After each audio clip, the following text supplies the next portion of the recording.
I Am My Ancestors Journey to Ghana by Charles King. I'm walking in the footsteps of my ancestor. I am my ancestors. Learning out of a book is a typical way to teach students what they need to know. However, why not let them experience what they're learning for themselves? During my 8th grade year at Kipways Academy, a charter school in Atlanta, our social studies course was focused on teaching students about our heritage. I attended a predominantly African American school, and so all of my classmates were of African heritage. The entire year, we immersed into the ancient and present civilizations that exist throughout Africa's 53 independent countries. However, for the entire year, we learned these things through textbook. It wasn't until when we were asked where we wanted to go for our annual end-of-the-year trip that the idea of traveling to Africa popped into any of our minds. When our principal, Mr. Jernigan, and teacher, Steve Jones, posed this question, they were expecting answers such as Florida, Chicago, or maybe even California. To their surprise, however, without discussing it a bit, our entire class exclaimed we wanted to go to Africa. And so it was decided. Mr. Jernigan announced, after weeks of talking it over with the teachers, we've decided your class finals trip will be to, drumroll please, Ghana, West Africa. As he said those 3 words, Ghana, West Africa, I could feel every heart in the room race at a faster pace than usual as we were about to be in for the trip of our lives. However, it all did not come so easily. Preparing for this trip took a lot of time and dedication to make it happen. We all were required to raise money individually.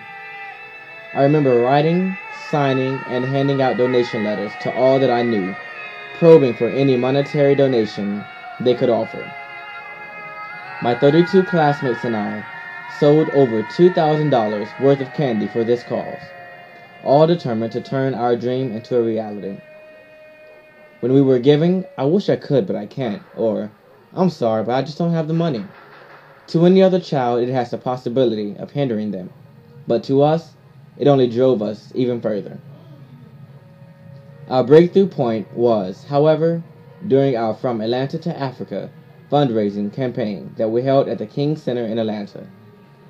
A rather warm spring afternoon in March, 33 students, faculty, staff, and families together went out into the community raising money with the help of Atlanta's local radio station host, V103's very own Osei the Dark Secret.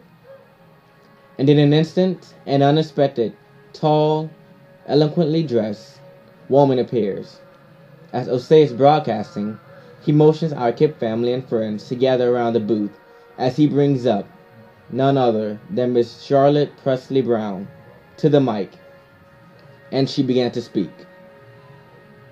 Due to your hard work in the KIP organization, your dedicated commitment to excellence in self and team, and your yearn for more knowledge in your effort to go to Africa, with the help of Atlanta Council member Caesar Mitchell and Delta Airlines, we'd like to provide the Kipways Academy 8th grade team with $100,000 worth of 50 Delta airline tickets to Ghana, West Africa. As she spoke those words, we knew our lives would now be changed forever. Shouts of thankfulness, tears of joy, leaps of faith, all occurred in that unbelievable moment. One would think an average 8th grader couldn't have possessed the passion for learning about themselves as much as we did, but he who thought that was wrong. All 33 members of the class, staff, and faculty all exclaimed in happiness and glee of the generous donation Delta was making this trip possible for us. Nearly knocking her down, we all ran to her hugging and thanking her for playing a huge role in our getting to Africa. The trip's total cost for students and chaperones was $120,000. Before our Saturday fundraising campaign, we had only raised $40,000. Airfare was a huge expense of what we had to make up for. And with Delta's donation of $100,000 in airline tickets, we were well on our way to Ghana. The trip had now turned into reality. I am walking in the footsteps of my ancestors. I am my ancestors. And now, we're in Ghana. The hot arid air hit my father and I as we stepped off the plane. We walked through the blistering sun into customs and baggage claim, and then we heard, "Akwa, ba, welcome to Ghana." Our 9-day adventure had begun. We continued our journey of self-discovery with first attending a traditional naming ceremony. I remember sitting in a column of chairs waiting for my name to be called by the father of the village. "Charles King," he spoke softly. "Your new name is Akwasi Boateng." Akwasi meaning born on Sunday, and Boateng meaning the wise one.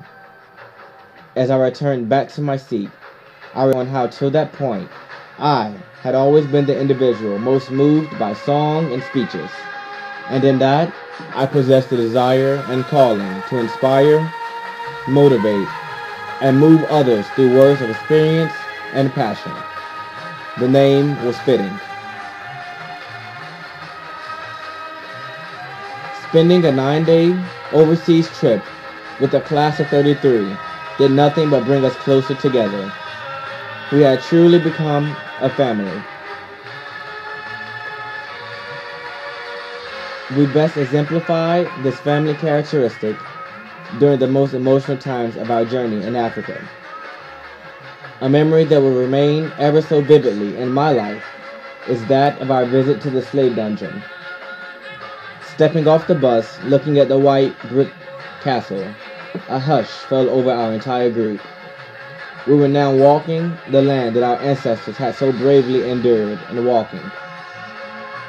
The feelings they felt slowly started to build in me as if they knew I was there. Walking the Amina Castle, tears began to fall uncontrollably as mental pictures of my ancestors began to race through my mind. Mentally visualizing a man sitting with over 50 deep lashes across his back had me nearly to my knees. Physically, it made me weak. Spiritually, I was stronger than ever. And yet, this was not the most emotional part of our time there. So as we prepared to leave, our tour guides and council members called us back. They asked for silence as they led us into one of the many female dungeons for the enslaved. Walking in the darkened room, a strong and sour aroma pinched each of our noses. As we formed a circle, joined by each other's hands, our tour guides began to talk, and suddenly we felt the spirits. You are now in the presence of your ancestors. Shoulders you stand so tall on, those who were whipped, beaten, and even killed for your existence today. You are standing in the very room where so many mothers and grandmothers, sisters and daughters, were chained down, forced to urinate, have their bowel movements, and give birth all in the same place. A place that marked their lack of freedom or humanity. And we began to chant. I am standing in the footsteps of my ancestors. I am my ancestors. I am standing in the footsteps of my ancestors. I am my ancestors. As he continued to speak, and we continued to chant, tears welled in each of our narrow eyes. Tears of anger and joy, of repentance and life, and then shouts. As the speaker modulated in his tone, I began to uncontrollably yell. At that moment, I was truly connected with those who had come before me. My ancestors had clenched my spirit and began to talk through me. Their presence in the room was very there and very much alive as it was hundreds of years ago.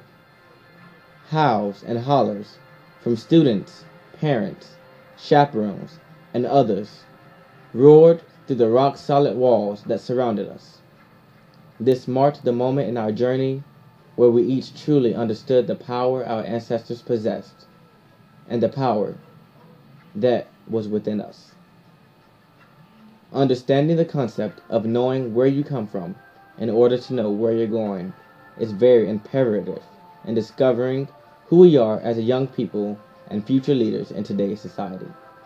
From that moment on, we all envisioned bright futures due to the hard work and success of our ancestors. Knowing that we've come from masterminds and intellectuals, builders and architects, professors and philosophers is essential. We had come from gods. I stand on the shoulders of those who've come before me. I'm walking in the footsteps of my ancestors. I am my ancestors. I'm walking in the footsteps of my ancestors. I am my ancestor. I am walking in the footsteps of my ancestors. I am my ancestor.